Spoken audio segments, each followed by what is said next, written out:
Après les ammonites, les brachiopodes et les bivalves, voici un nouveau fossile, pas forcément fossile d'ailleurs, les oursins.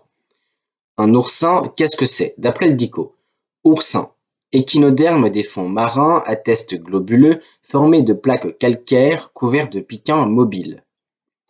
Les oursins sont des animaux apparus à l'Ordovicien et encore présents dans nos mers et océans à l'actuel. Voici à quoi ressemble un oursin actuel, une sorte de boule avec des piquants.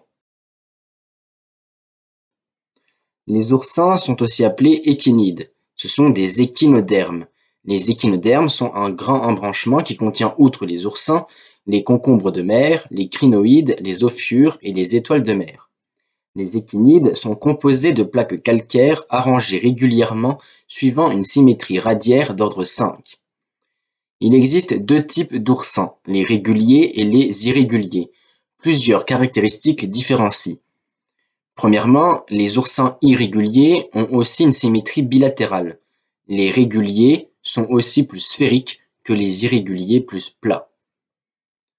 Autre différence, les oursins réguliers présentent cette forme radiaire en étoile alors que les irréguliers ont cette forme en pétale. Ces motifs d'étoiles ou de pétales sont les ambulacres ou zones ambulacraires, alors que entre, c'est l'anterambulacre ou zone interambulacraire. La bouche est située à la partie inférieure. Elle est entourée d'une zone membraneuse, le péristome. La bouche contient aussi, pour les oursins réguliers et quelques rares irréguliers, une lanterne d'Aristote, un appareil masticateur. À la partie supérieure, on trouve des plaques différenciées composées de 5 plaques génitales. La plus grosse, organe filtreur, se nomme plaque madréporique, ainsi que 5 plaques osselaires plus petites. Cet ensemble de plaques forme l'appareil apical. C'est là que se trouve l'anus accompagné d'une zone membraneuse, le périprocte. Sur les oursins réguliers, chez les irréguliers, anus et périprocte se trouvent à l'arrière sur le côté. L'oursin est aussi composé de pores, des petits trous qui lui permettent entre autres de respirer.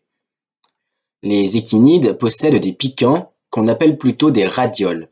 Elles peuvent s'orienter en tournant sur le mamelon qui repose sur des tubercules. Une fois mort et la dégradation des tissus mous, l'oursin perd ses radioles.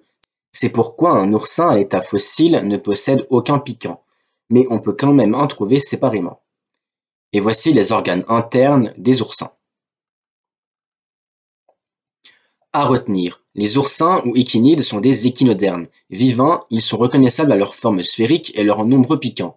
À l'état fossile, ils sont reconnaissables à leur forme plus ou moins sphérique et leur zone ambulacraire qui forme soit une étoile soit des pétales. Leur bouche se situe en dessous et leur anus au-dessus pour les oursins réguliers et sur le côté, à l'arrière pour les oursins irréguliers. Les piquants s'appellent des radioles.